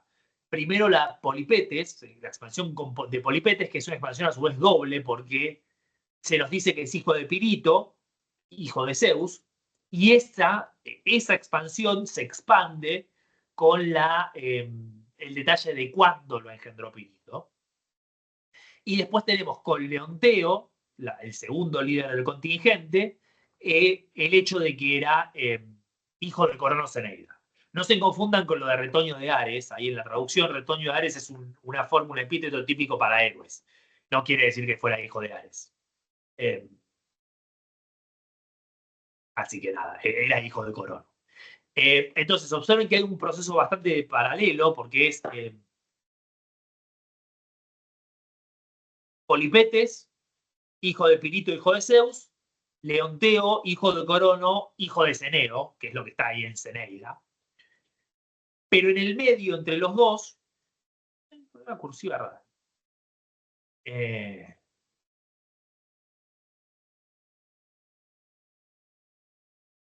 Perdón. En el medio, entre los dos, tenemos una expansión sobre cuándo nació Polipetes. Y esta expansión es bastante importante, porque es una expansión que nos recuerda quién es este Pirito, que es el Pirito de la historia de los Lapitas y los Centauros. Por eso la famosa hipodamía. La famosa hipodamía era famosa porque se la quisieron llevar los centauros. Que es la historia que está narrada por Néstor, bueno, no está narrada, está aludida por Néstor en el canto 1. Y volvió recontento. Después de rescatar hipodamía, estaban recontentos y ese mismo día engendró a Polipetes. Perdón, sí, también digo bien, engendró a Polipetes. Técnicamente sería la noche de bodas. No sabemos si fue ese mismo día que la rescató, pero técnicamente sería la noche de bodas o lo que debería haber sido la noche de bodas, así que se entiende. Pero observen que además de lo genealógico, y esto va a ser importante para Tlepólemo después, esta expansión no es solo genealógica, es también una conexión con la tradición mitológica. Conecta al héroe troyano, a Polipetes, con una tradición, otra historia dentro de la tradición mitológica, que es la de los lapitas y los centauros. Y dicho sea de paso, también a Cronos Eneida. Por eso lo de la de Leonteo no hay necesidad de expandirla, porque Ceneo es uno de los lapitas. Técnicamente Ceneo no es uno de los lapitas, pero estaba en la boda y luchó con los lapitas.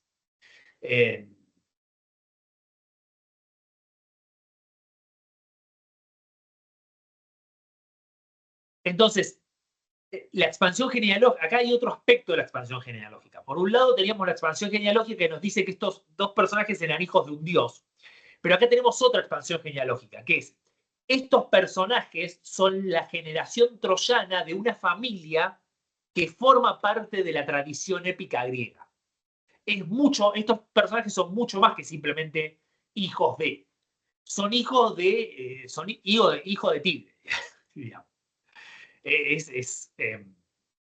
Hay una cuestión de genealógica que va mucho más allá de la pura genealogía. También tiene que ver con insertar a estos héroes en una tradición que los excede completamente. En un buen sentido. Eso dentro de las expansiones genealógicas, pero después tenemos otros tipos de expansiones y una de ellas, que también es medio recurrente, es la de caracterización de los personajes. Y tenemos dos muy lindas. Voy a empezar con la que es más divertida. Y después vamos a ir a ver la otra que simplemente para tenerla para después. La que está en los versos 527-530, la de Ajax de Oileo. A los locrios los guiaba rápido Ajax de Oileo, el menor, que no era ni de cerca tan alto como Ajax Telamonio, sino mucho menor, aunque era bajo y con coraza de lino, con la pica superaba a los aqueos todos, a los helenos todos y a los aqueos, y después se pone ahí sí a elaborar sobre el contingente. Y es muy linda la expansión porque observen que es una expansión como en dos partes. Por un lado se nos dice, o vamos a ser más claros, es una expansión en dos partes, no, está bien, sí en dos partes, pero dos partes complicadas. Por un lado se nos dice que era un muchacho bajito, y después se nos dice que con la pica superaba a todos igual. Pero noten también que, yo asumo que están viendo el texto, 528-529 son los dos versos completamente dedicados a decir que era bajito, y recién en el 530 se dice que lo superaba a todos los demás con la pica. Que es un giro bastante raro, porque es mentira, claramente es mentira. Ajax de Oileo no superaba a todos con la pica, pero bueno.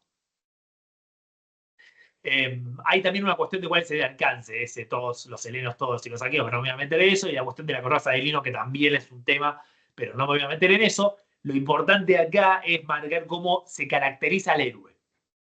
Y se lo caracteriza de manera bastante negativa. Y eso es porque el poeta odia a Ajax de Oileo. Y tiene razón, porque es un personaje repugnante. El propio Rapsoda lo convierte en un personaje repugnante, así que el argumento es un tanto circular, pero el punto se sostiene, el poeta lo detesta, y entonces observen cómo lo detesta tanto que interrumpe la entrada específicamente para decir que era bajito. 4 veces.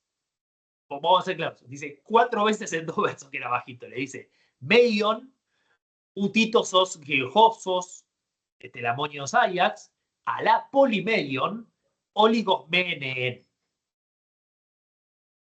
Oligosmeneen. 4 veces en 2 versos le dice que era bajito. Y vamos a cerrar entonces con una expansión también de este tipo que encontramos en los versos 578-580 sobre Agamenón. En realidad no, la expansión empieza en 577. A sus 100 naves, es el cierre de la entrada de Micenas, a sus 100 naves las lideraba el poderoso Agamenón, el Atrida. A él, con mucho las mayores y mejores tropas lo seguían, y allí aquel se vistió el destellante bronce, triunfante, y entre todos los héroes se distinguía, porque era el mejor, y condujo con mucho las mayores tropas. Y entonces, en la entrada de Micenas tenemos esta extensa expansión, extensa no, una breve, esta breve expansión donde se alaba el poder de Agamenón, se alaba la cantidad de gente que llevó, que las mejores personas que había, y que él era el mejor de todos. Y acuérdense de esto, porque va a volver después, y va a ser bastante importante después.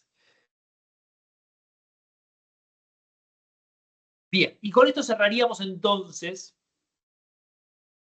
cerramos entonces esta parte del análisis de la técnica compositiva.